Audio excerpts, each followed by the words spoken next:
Hey everybody, welcome to Alicyn's Wonderland. Thank you so much for joining live.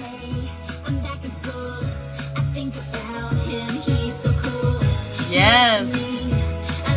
Hey, thanks to everybody that's joining live. Jeffrey, Daniel Ross, Unreal Mira, Scally, Lethal Mullet, woo!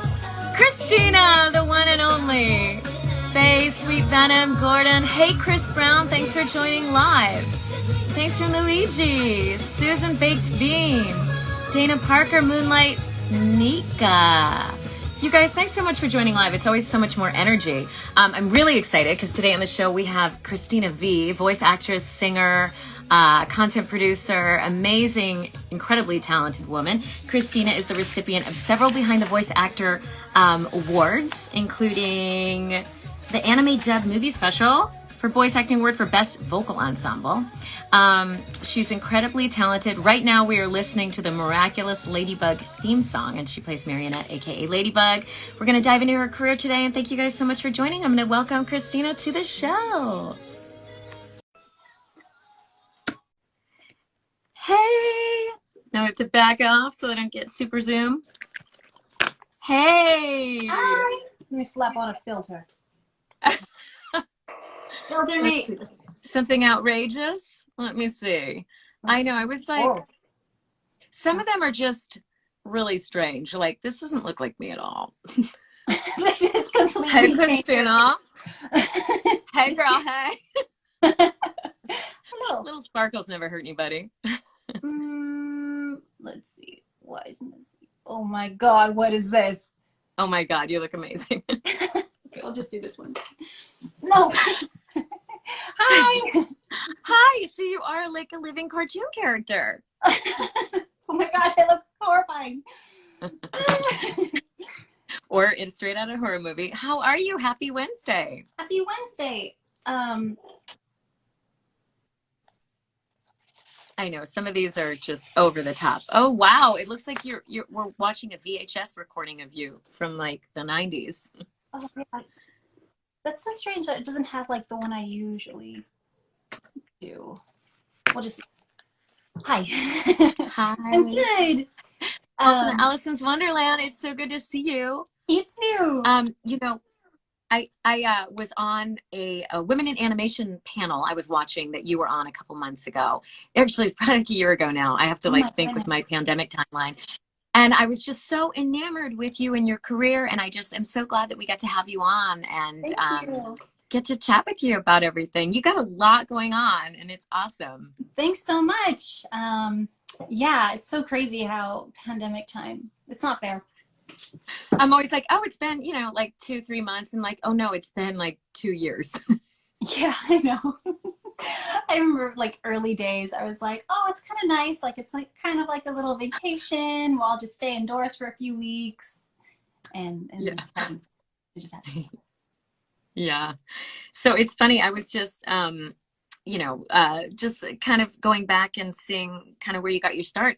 And you were a skipper on the Jungle Cruise at Disneyland? I was. That's so amazing. Yeah, I was. It was my first job right out of high school. The summer between high school and college. I was 17, and I wanted to be a Disney princess. But they told me the easier way to do that would be to work like at the park first, and then audition in, kind of get grandfathered in.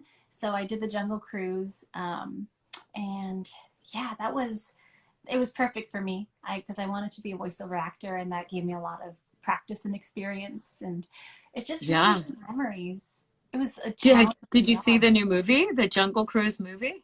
I haven't yet, and my one of my coworkers from the Jungle Cruise reached out to me on Twitter. She's like, I just think we need to see this together, and it will have been the time that has elapsed will be exactly like an entire lifetime when I see her.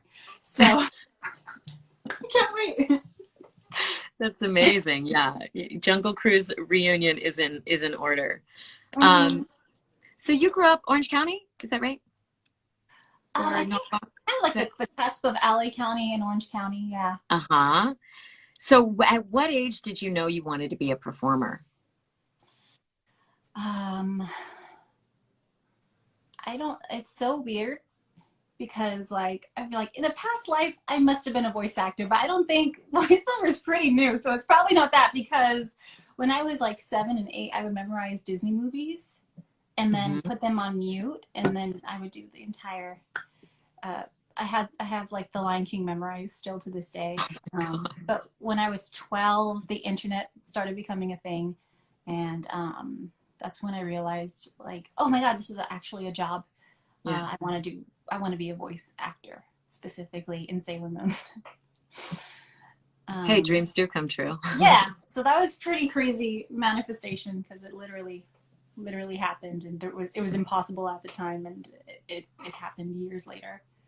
So were you doing performing in school or acting community theater or anything? I started doing theater in high school after I was kicked off the softball team, and You know what? I was kicked off the softball team too. I thought Oh my God. I didn't make the cut. It's okay because, I was more yeah. like hazed off, actually. I was more Oh like, no, I I hung in there, but I was almost hazed off the drum line. oh, yes, because you're a drummer as well, right? Yeah, not so much more these days, but that was a big part of my like school Hmm. days. I think I did it for 10 years straight, and then Wow. became more serious about acting. But yeah, I did high school theater, and then I ended up going to college and majoring in theater, and it was all so I can become a voice actor. And you're also an amazing singer. Did you take singing lessons as a kid, or is that something you got into later in life? That's something I got to later in life. I would have loved to when I was a kid, but it wasn't until I was making money already for my acting that I was able to afford like traditional training. Yeah. So I started my singing lessons later, but um, I was singing for fun and getting better that way. Yeah. And so, what was your very first voice acting job? My very first job, it was on a show at a studio called Bang Zoom, and it was a group record for background voices, and I did that for a couple years while I was in high school. And How did they, you fall into that? I was okay. Wanted to be a voice actor. The first time before I started majoring in theater, I did a voice acting competition at Anime Expo a long time Oh, ago. I was wow. 14 years old. It was my first time acting in front of people ever, and it was to be a voice actor, but it was like a traditional like monologue, and it was pretty rough because I got some very like candid feedback. Like to this day, I'm like, oh my gosh, I was a baby. I was 14. Why did you tell me that? But it's okay because I got better. I started taking theater, and then 2 years later, I did a panel that was specifically geared for voice acting at the same convention, Hmm. and they they gave me an audition, and I haven't stopped working with them since. Wow. That's amazing. It's a little similar to Kellen Goff's story, Oh yeah. just that, yeah, he also had done a similar kind of like audition at a convention or something. That's so It could interesting. might be Yeah, the it's same funny how one. you, oh, sorry. Might be the same one. I'm only aware of maybe two Oh, different. that's so interesting. Wow. So, yeah, it's just kind of like you were destined to be where you're at. I that's all I wanted when I was a kid was to do voices, and yeah, it's pretty Yeah. it's pretty crazy. Yeah, Um, and for anybody that's tuning in, if you guys have questions, we're going to save some time for questions at the end. So there's a little box at the bottom. So go ahead and put your questions in there. Um, so now at this point in your career, you've voiced so many like iconic characters. I was just wondering, before you started voicing Marinette, did you know that the show was such a hit in France? so the first time I got the audition, there was one Facebook page dedicated to the show. They're like, this is going to come out sometime, because these people, it was like 30 people who were fans of an animated trailer, like in an anime style of Ladybug. And that was the only info that was out there at the time. But I fell in love with it, and I auditioned for it several times over several studios. And every time it came around, I'm like, oh, my heart. Like, whoever gets to voice these characters, they're going to be so lucky, because I felt like it was a new version of Sailor Moon, and I just got that feeling from it. And I feel like even after I was cast, it took some time for the fan base to build. And I think it's just kind of been a gradual build of fans. And I think when it was on Nickelodeon first, and then it moved to Netflix. And I think once it hit Netflix, people were like, oh my God, what is this? And then over the pandemic, it's been a huge surge of a lot of support for Ladybug. It's been really cool. Yeah, it's amazing. My son and I really like the show too. So Yay! I feel like it is very universal. It can appeal to, both men and women, kids, grown-ups, Yeah. And now Tamir says, and now Disney. It's also on Disney now? It's on Disney now too, yeah. Oh, that's amazing. How many seasons are you guys into now? Oh, goodness. Is this season 4? We're definitely over 100 episodes. Wow. That's great. There's a lot. Yeah. And so when you first get sides for an audition, how do you go about breaking down the role? For me, I'm very visually oriented. And a lot of sides don't include any pictures, but if they do, that's very helpful for me. But if not, just character descriptions. I try to get an image of how they look in my head, and the actions that they might be doing. Kind of storyboarding it really helps, especially for the animation roles. Video games are a little more straightforward. I feel like every line is kind of like its own little story, but for animation, especially the sides, there's usually like an overarching story, so I want to get as good of a grasp on that as I can. And so sorry, somebody just texted me. Oh, that's okay. It got me in a second. So then when you are approaching characters, do you have like a stable of characters that you have that you kind of, like work with off that, or is it just your instinct, kind of like your first thing, or do you spend a lot of time kind of breaking down the scripts? I don't spend a lot of time on auditions. I know some people really like it feels weird to say out loud. Some people like really craft it, but I feel like that's not what I'm going to be doing in the sessions, because you get the script and then you go for it, and I feel like the most honest way.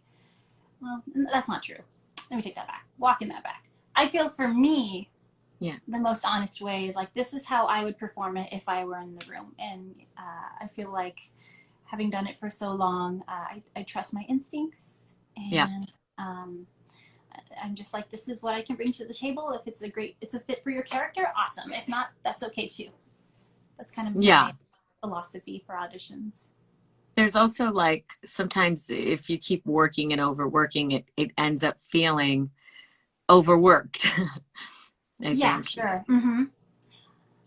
When I was younger, I used to like, for like the really big auditions, get like coaches and stuff and like help me through this. But I think it's because I didn't really trust myself yet to make those choices.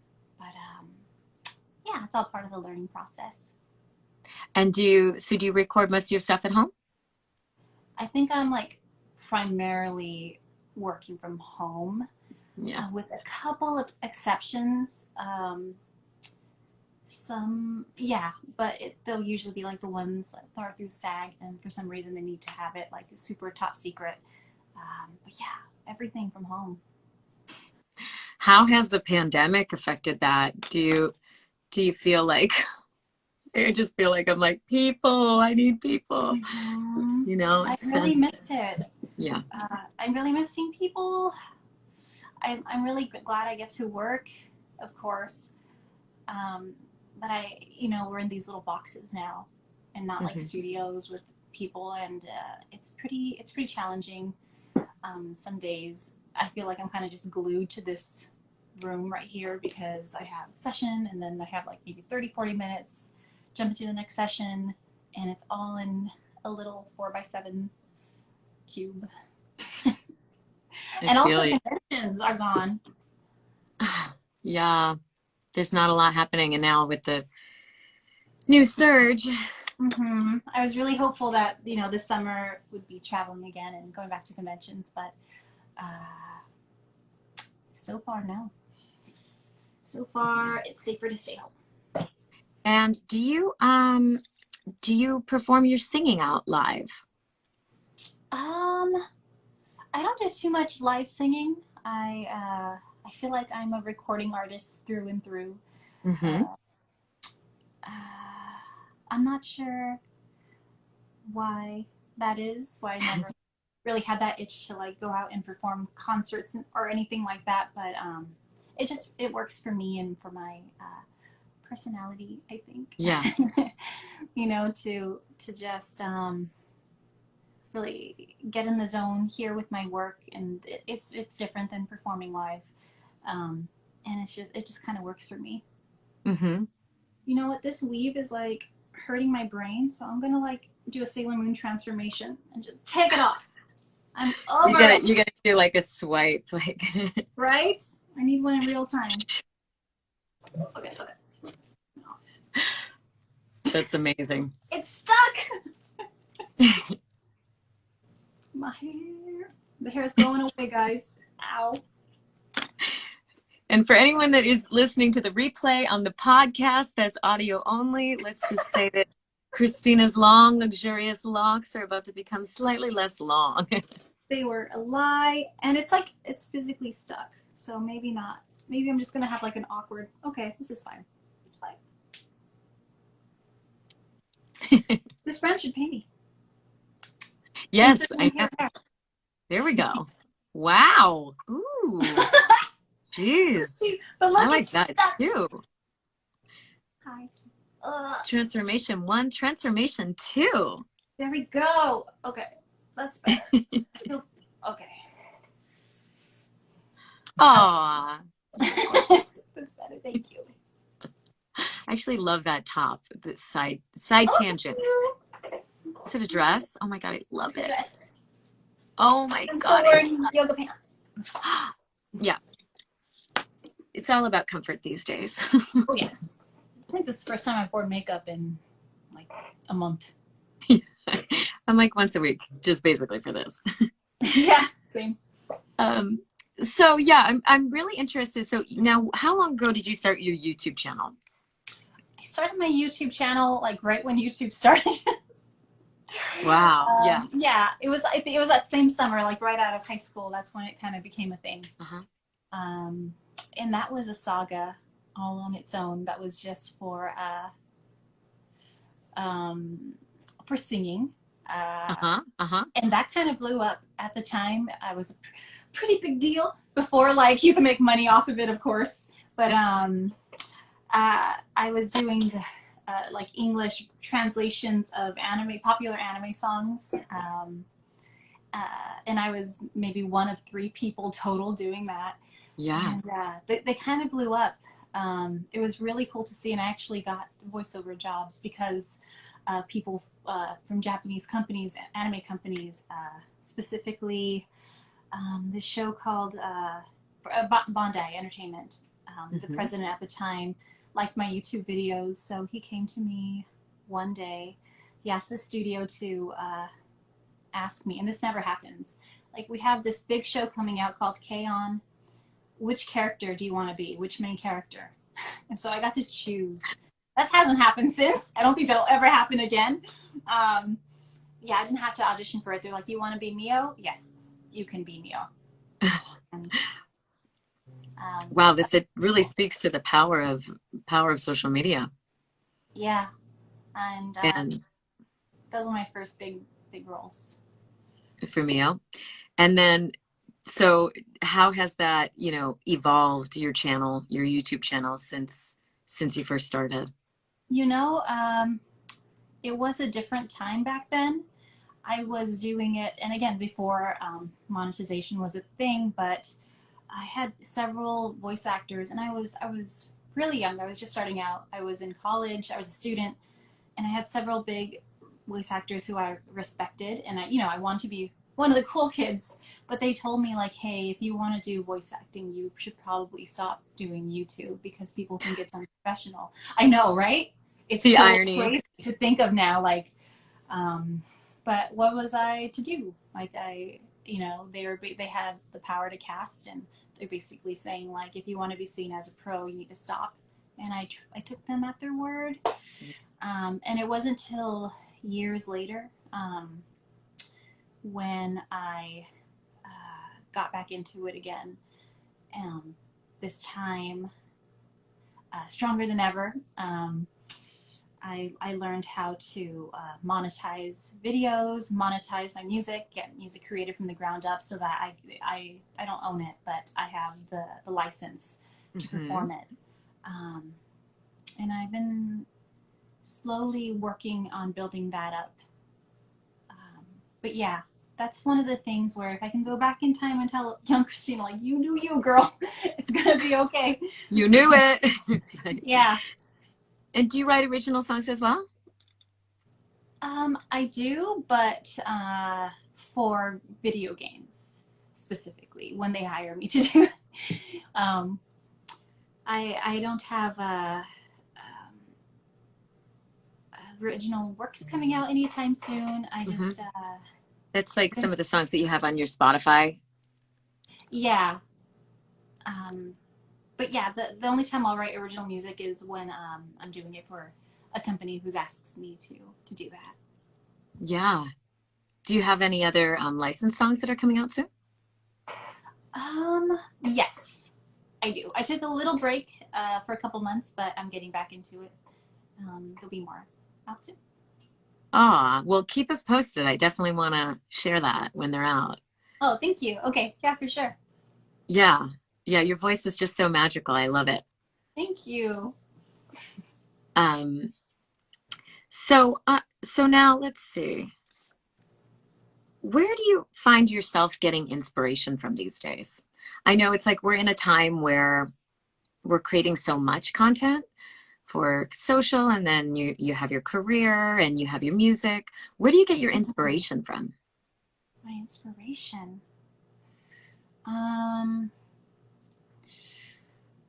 I mean, I feel like I've just had kind of like these goals, um, and they change and they evolve, but I have certain goals that I want to do in mind. Um, and I kind of just keep those, and that's kind of what propels me forward is I want to accomplish this, and I would love to be in this project. Um, but for the singing, I really feel like I have to do it. Yeah. Yeah, I just want to create as much good content. I don't like calling it content, but art as possible. Yeah. Yeah. I hear Yeah. you. A lot of people chiming in about Sailor Moon, and Yay! you have a newer, so there, correct me if I'm wrong, it's two different incarnations that you've been a part of, is that right? Yes, Okay. but they were around the same time. Around the same time. Okay. So did you have, what were you drawn? Now you said you were a fan of Sailor Moon in high school, is that right? So, and Uh, then you had the opportunity to audition? yeah, so I grew up watching Sailor Moon. I loved it so much. I was the Sailor Moon girl in school. Um, and it Did you was, have the outfits and everything? Do the hair and I wish it did. I was like, the most that we had some like dolls and then a uh-huh. wand, and then like you could go to Toys R Us and buy like little trading cards, and that was it for merchandise back then. Yeah. Um, and yeah, one day I just got an audition, seemingly out of the blue because I never worked at that studio before. I'd always wanted to. but they were like, we're holding auditions for this show. We can't tell you what it is, but it's obviously Sailor Moon because in the sides. I'm like, I know these characters. Oh my God. So I thought it was for like a new version of Sailor Moon coming out. But, and I thought that up until the day we recorded, it was like the most secretive thing I'd ever done. And, but when we got in the booth, we realized like, oh, this is the original series being redone for like a new generation. And then we later did the newer series as well. And how did you resonate with Sailor Mars? Were you just, was it like love connection? No, I didn't. I almost didn't read for her. I was like, I don't match this character. I'll just do these every other one. And then at the last minute, I was like, you know, I should probably just do something. So, but even then, I wasn't cast. My callback wasn't for Sailor Mars. It was for Sailor Moon. And my voice for Sailor Moon, they're like, you know what? Why don't you try Luna? That sounds like Luna. So I tried Luna, and then they're like, wait, that sounds like somebody else. Like, you're messing, the casting director is like, you're messing up my casting, man. I'm like, okay, I hope that's a good thing. Oh, so that's how too I got similar to another voice that was already cast. Oh, I think they probably had, they had an idea of who they wanted for the role.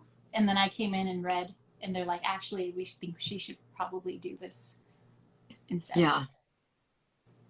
And you were like, yeah. I'm like, anything. I'll be anything in Sailor Moon. Boots, licking, kissing, feet. Please, please, please. Please, please. I thought it was going to be the cat. 1 second. I'm going to turn on the light really fast. Sure.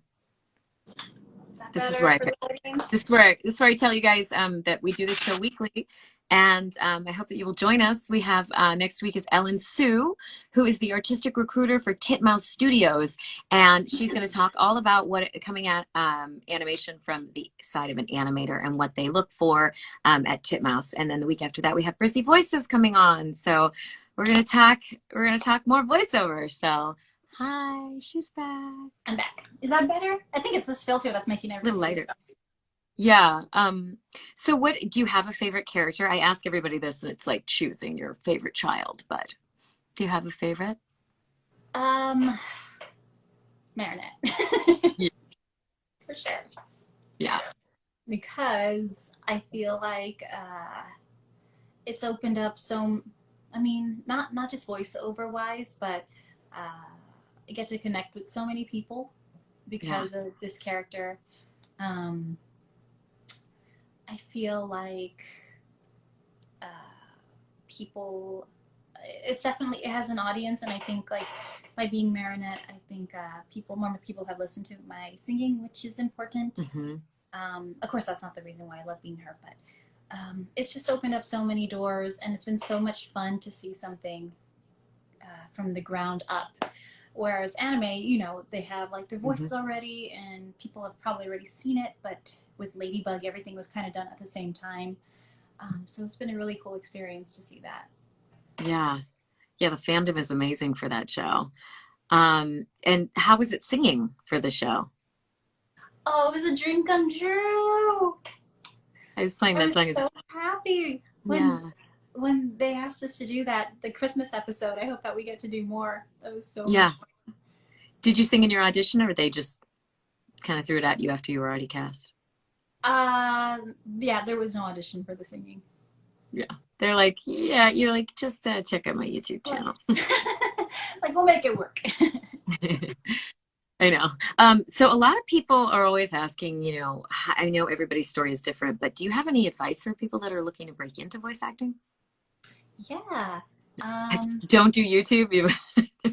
Oh my good. I know, right? It sounds so silly now. So different, yeah. Yeah, it was really different back then. I think if, how do I word this? You should go for it because you can totally do it. But I think the most important thing is to start creating in any way that you can, whether it's on, you know, I see like some TikTokers who are like voiceover TikTokers, doing music on YouTube, doing theater. I think once you start actually doing it, I think that's how things tend to fall into place. And yeah, just work hard on your craft and develop your voice and really know your voice. And the best way to do that is to start hearing it. So fan dubs, radio plays, any opportunity you get. Right. I was not good when I started out. I was And really that's, I think, that's so important for people to know. We all start somewhere, and maybe, obviously you had some natural ability and you had the drive to get up on stage and do it in front of a whole convention full of people. But, we all start somewhere, and it's like you're always learning and growing. And I think yeah. the growth, it's not like a straight line. It's like as it goes. So it's like, don't be afraid to suck, because sucking is part of the process. You just got to get started. Yeah, for sure. I actually had like a dialect thing that I needed to work on too. Mm-hmm. Just growing up in the area of California that I did, and it wasn't something I was aware of until like a casting director was like, "Hey, he's like, you're really good. Let's work on the way you pronounce certain words so that it's more of like a neutral American." I'm like, oh, okay, Mm-hmm. cool, yeah. So yeah, but as soon as you start acting and putting yourself out there, the sooner you'll get the feedback that you need to grow. Yeah. Yeah. I mean, I think sometimes it can be hard because we are the product, right? So it's not like you're an entrepreneur that's made a product and this is your thing. It's like every feedback is something about you, which feels like your soul. So how do you deal with any kind of, negative feedback or frustration? Do you ever take it personally?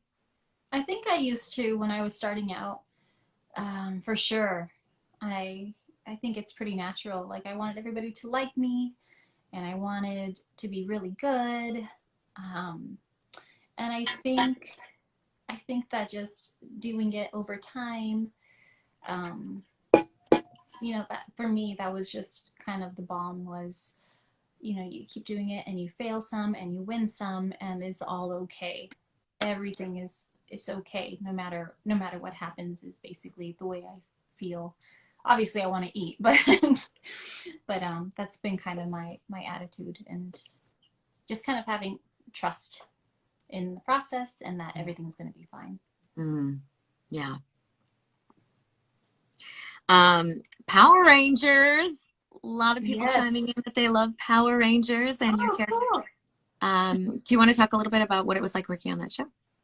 Sure. So that show was it's an official Power Rangers show, but it wasn't a scripted one like you would see on TV. It was a tabletop RPG.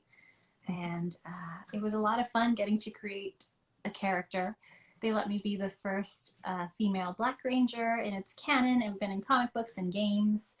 Um, it was a really cool experience, again, having grown up watching the original Power Rangers, to be with them on the show because they would come on it and we would all play together. It was pretty surreal getting to fight alongside the Green Ranger. Johnny? Uh, Was it Johnny Young Bosch? Or? no, he's the Black Ranger. He's a Black Johnny Ranger. I've known for years. Yeah, no, it's oh my goodness, Jason David Frank. Okay. Yeah, everybody's favorite.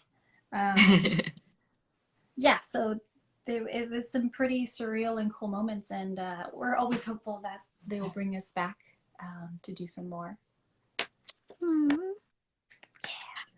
Would you like to answer some questions from the audience? Let's do it. Okay. Gosh, oh my gosh, there's so many questions. Okay, we kind of already answered some of these. Okay, so a lot of people wondering, but I know you kind of already said that you don't know, if we'll get to hear Ladybug and Cat Noir sing again. Yes, but I can't say any more about that. Teaser!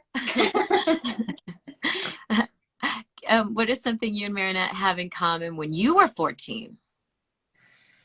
Oh my goodness. I feel like, man, I wasn't really crushing on, no, that's not true. I was totally crushing on boys. Like I kind of feel like black that out. we were both pretty clumsy, a little shy. I definitely relate to Marinette more than Ladybug at that age. Clumsy, a little shy. I was always doing drawing and doing things like that, so it's definitely how I was too. Um, so what are some of your favorite moments with Bryce, who voiced Adrian in Cat Noir? Um, Bryce is amazing. He's so sweet.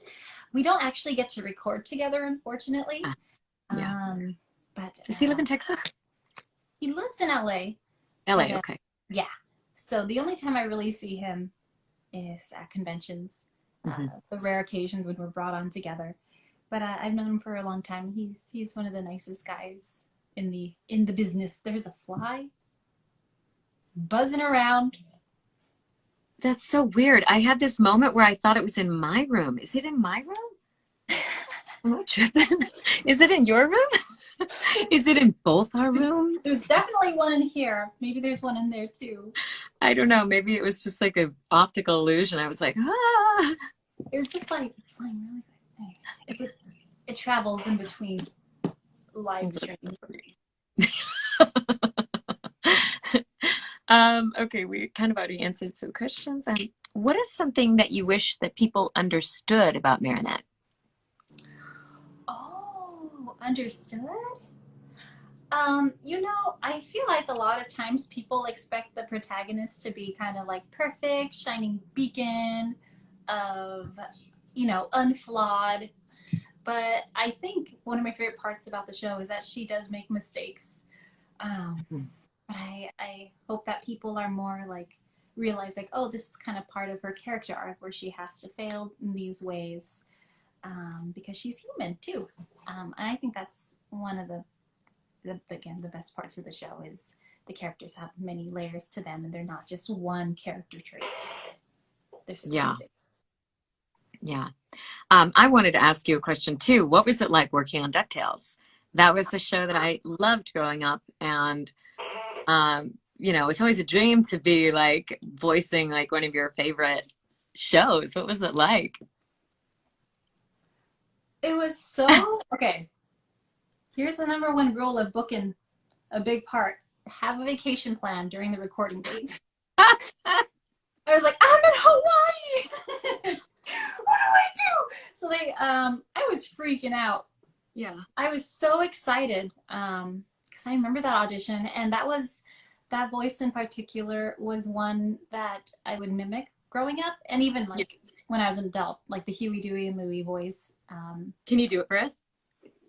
Uncle Scrooge, just another rich uncle. Yeah, so that was it was pretty cool to be able to.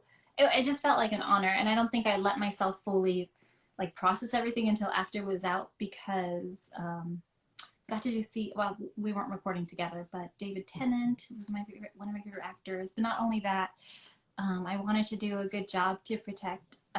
Well, doesn't need protecting, but I wanted to do a good job for Russi Taylor, who I always looked up to. One of my biggest inspirations. Did you ever get the chance to meet her? I did not. But that was definitely things that I wanted to make sure that I was as true to her as possible. Yeah. Yeah. Yeah. So did you end up having to cancel your vacation? No, they worked around my schedule. Oh, that's so great. It happened again too. My last trip to Hawaii a couple months ago, I booked it. And then, of course, I was freaking out. They're like, you booked your first national commercial for Taco Bell. I'm like, what do you mean? Are you kidding me? So it was a whole thing. I was like, okay, I got to reschedule. I have to find a studio over there. It all worked out, of course. And that was pretty cool. That was a cool commercial. It was playing a lot during the Olympics. Nice. Yeah. Which one is it? It's called Taco Bell Fry Force. Mm-hmm. It's like a really like high budget anime Taco Bell commercial. Oh, that's so perfect. Yeah, it was so much fun. That's amazing. Is there somebody that got you into anime when you were younger? I mean, obviously, did you have a friend that was like, got you into Sailor Moon? Was that your first anime? Kind of how did all that come about? My brother was the one who got me into Sailor Moon when I was 7. He was maybe 5. He was like, "Watch this with me," and it was really scary because it was like this scary doll episode. But I did watch it with him, and that's how I grew to love Sailor Moon. Then Pokemon came out, and so I was in, I think, probably the 7th grade when a friend of mine in band was like, "That's not real anime," and she gave me like a VHS tape of just like recorded, because that's the way you did it back then, recorded anime episodes from several different shows, and I watched that thing over and over again. I was in shock. It's like, what is this? Is so incredible. Yeah. Wow. Yeah. And what was it like, coming into the Pokemon franchise? Was that? Man, that's pretty crazy too. I feel like I've been in it. The first time I got to be in it, it was pretty surreal, and then it kept happening. I'm like, yeah, this is so amazing. Because I definitely I'm playing this game called Pokemon Unite before we started today. It's so much fun. I don't think I'll ever stop playing Pokemon, because I was the Pikachu girl in 6th grade, and yeah, I just feel like it's that thing where whatever you put your attention on, I feel like that gets amplified in our lives, and that's something that I really can see looking back. Aw. Think happy thoughts if you can, as much as possible. Right. Yeah. Put your energy on what you want to grow. Mm-hmm. I definitely see that as well.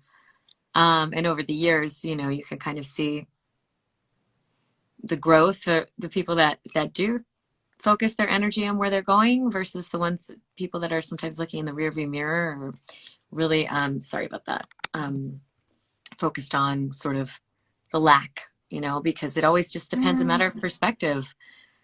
And I'm Oprah Winfrey. Welcome to my podcast.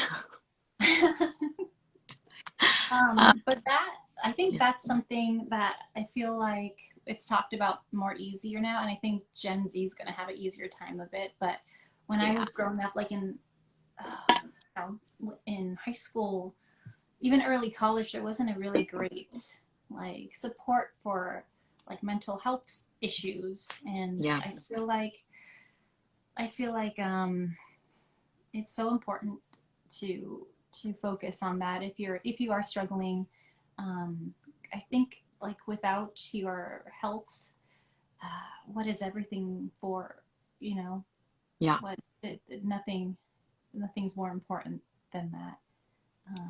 So I think, if you are struggling in that way, it doesn't have to be that way, and it's a hard road, but you can do it. And yes, that's what I want to say about that. Yeah, 100%. There are ways to heal, and we all have our own journey. Mm-hmm. But yeah, there's so many more resources available, which is very inspiring to see people talking more authentically about mental health and wellness. Mm-hmm. And, it's such a spectrum. That was like, I was like going to bed last night and I'm like, we're all mentally ill. Yeah. It's really just a spectrum, and like neurodivergent and Uh-oh. I think I lost you for being a second. neurodivergent. It's like, we're all neurodivergent. Like, it's just Mm-hmm. different shades of personalities. So it's like, I think it feels to me like we're evolving into this time where it's okay to be who you are. It's okay to be a little weird, creative, but scattered. It's okay to be OCD, but very together, the different shades. And hopefully we can all continue to embrace each other, and hopefully we can get back together in real life and like physically embrace each other. That would be nice. Mm-hmm. Yeah, for sure. Now I know we want to get you out of here right at 7. So let me just see. Okay. So one of your fans is asking, in the season 4 theme songs, Lady's Bug voice starts to sound a little deeper, she thought. Yeah. Is she, because she's getting older? And is she going to sound like the future Ladybug from Time Tiger eventually? By the way, you're the best voice actor ever. That's not how my voice sounds when I deepen it. So I don't know why that's not, that I'm not sure why, but that was pitched down in post for that opening and also for one of the movies, the TV movies, just one of them though. And I don't know why, but it's not because of a character thing or anything I'm doing in the booth. It's somebody, a decision made after we're done recording. But, Interesting. she's still the same age as she was.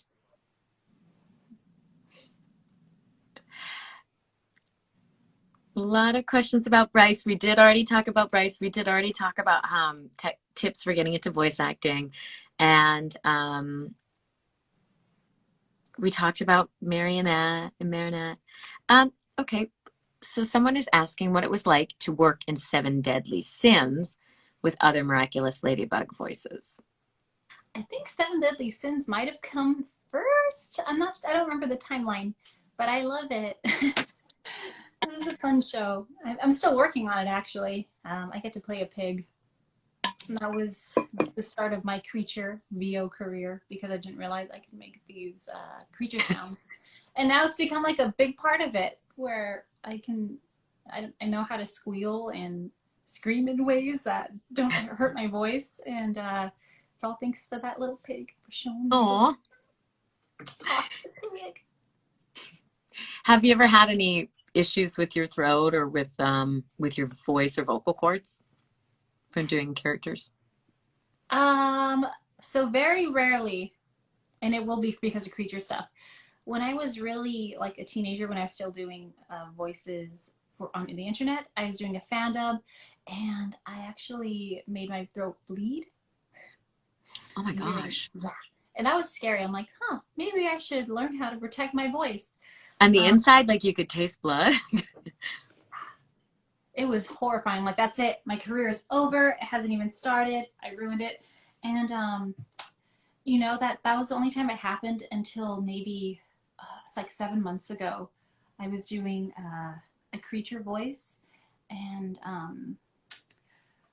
they were making me kind of just do it again and again, like many takes. And I was like, I'm like, hey guys, can we like slow down a little bit? Because this is like, it's really vocally stressful, but the blood thing happened again. I was like, okay, I need to start setting boundaries. Yeah. When it comes to super vocally stressful. And like, I feel like I have kind of like cords of steel because I can keep screaming.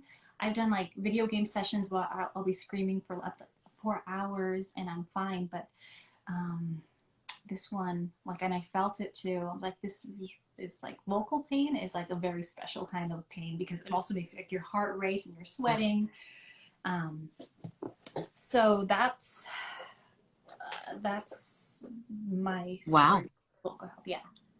And so did you go see an ear, nose, throat specialist or just let it heal on its own kind of thing? I just went on vocal rest, and I think if it had continued, if anything changed, but after a day and a half or so, I was back to normal. I was just like, okay, I can't do a second session like this. Like we need to. Excuse you. Excuse me. A lot of people asking what it was like to voice Benette for Genshin Impact. Oh, so I was so excited when I got to, because I knew exactly what the game was. Because I'd seen, there was like a controversy about it for some reason online where people were upset about the game, like hadn't even come out yet. So when I saw like, oh my gosh, this is that game, I want to be in it so badly. I didn't book the first several roles that I got, but months later, they sent out sides for Benette and Xingqiu at the same time. And they told me I booked both of them. I was like, cool. That's pretty awesome. So I got to voice two main characters and I recorded them simultaneously. Both little boys. So yeah, that's pretty cool to be able to be a part of Genshin. Yeah, such a big fan base, and to see it grow from like this game that first started, like had a rocky start, like with perception, which of course was completely wrong.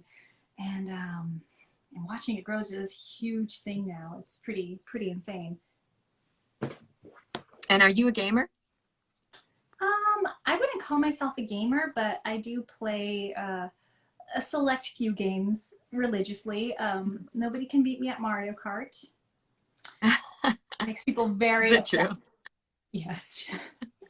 People get very upset with me because all I do is win. But I recently started playing Pokemon Unite, which is really fun. I love it. Oh, wow. And is that a computer game, or is that through one of the gaming systems? It's on Switch. Oh, I okay. don't know if you know what League of Legends is, but it's kind of like League of Legends Lite with Pokemon. That sounds adorable. Sebastian really wanted to know, would Mark Hamill be the final villain called the Dark One in Miraculous Ladybug? You probably Mark can't. Hamill would be amazing in Miraculous Ladybug. Oh, I have a Mark Hamill story. Let's hear it. He came to my school. No way. He came to when I was in college, he came to my school and he was doing a chat with the film majors only. And the film majors really liked putting me in their films. So they invited me to go to this chat with Mark Hamill. And I met him and I asked him about voiceover acting. And he was like, it's really hard. Be prepared. He's like, I'm not going to discourage you, but just know it's tough. I'm like, okay, I'll take that as I'm going to go for it with all my, but I think like maybe 2 years ago now, pandemic time, I reached out to him on Twitter and I was like, hey, so we met when I was just starting out and now I've done all these projects. And I just want to let you know, like, I think about that and how much you inspired me to be a voice actor. And he responded to that. And he was like, hey, he's like, I know, like, I tell people it's really hard. And I probably told you that too, but I'm so happy for you. And I can't wait to work with you. And I was like, yeah. Luke Skywalker. It came full circle. Wow. Yeah. Lots of things coming full circle. Yeah, I love that. It's just perfectly the way it's meant to be. Mm-hmm. Gosh, sorry. There's so many questions and a lot of them are the same, you guys, and we did answer some of these. So if anybody missed the beginning, I will post the replay right after for you guys. I just think this is a really sweet sentiment. XX Blueberry said, love all the hard work you do and that I'm thankful truly for everything you've helped me through and learned so much to be myself more. Blueberry. So do you feel that it's taken work to become more authentic in your work? Has it taken time to evolve to that? Definitely. I think it's kind of normal to start off kind of like not copying other people, kind of having an idea of like, oh, this person would do this for this kind of role. Mm-hmm. And it takes time to like realize like, oh, this is my voice, this is my voice print, this works well, and kind of start to embrace the little differences you have in your reads. And yeah, I used to be a little self-conscious about the way I see my R's, because I still stay a little like rounded, and that's just my voice. But it's pretty cool now to see people recognize it, like, oh, I know that R sound. That's Cristina Vee. Nobody sounds like that. I'm like, yeah, that's exactly it. That's my thing. Yeah, it's your print. Yeah, and it is like. Sometimes we have something that we can perceive as a flaw, and yet it's just a part of who we are, and this beautiful part of who we are. Mm-hmm. Yeah. Well, I'm sure people are probably already pretty connected with you, obviously, here on Instagram. And where else can people find you? For some reason, I blew up on TikTok. I don't post there a lot, but find you on TikTok? Find me on TikTok. I have a crazy amount of followers. And that kind of like, I think that's why I don't post. I'm like, oh my God, there's a million people watching. What am I going to do? Nothing. I'm going to quit while I'm ahead. Anyways, TikTok, Twitter, Spotify. I am also on, that's it. And can you say anything about the new music that you have coming out shortly? I'm filming a music video tomorrow for from My Hero Academia. Ooh. So is it a song that's going to be in My Hero Academia? No, it's going to be on my friend Richard's YouTube channel. Got it. So it's like a cover from the show? Yeah. A cover. Got it. That's my next release. I think that's pretty much it. I have a couple things coming out always. A lot of collaborations. And is there any upcoming projects that you want to mention, or is it everything NDA? Upcoming projects. You know, I'm not sure if there's anything I can really talk about. I think everything is kind of that I can talk about has been announced already. I'm looking forward to the Ladybug movie. Yeah. What's the release date on that? Do they have one? I don't know if they have one or not. I don't know, but we've been working on it for a couple of years now, I feel, and I got to see some of the animation recently, and oh my God, it's so beautiful. I can't wait to see it. It's so pretty. Oh my God. Oh. Well, Cristina, thank you so much for your time. I want to make sure I get you out of here on time, but it's been lovely chatting with you. I only wish it wasn't through a screen. But best of luck with everything. And thanks to everybody that tuned in live. Next week, we have Ellen Sue, artistic recruiter at Titmouse. She's going to talk about the process, how she finds animators and storyboard artists. And then the following week after that, we have Brizzy Voices. So hope you guys subscribe. And thanks, Cristina. Okay. Yes. Thank you. Bye.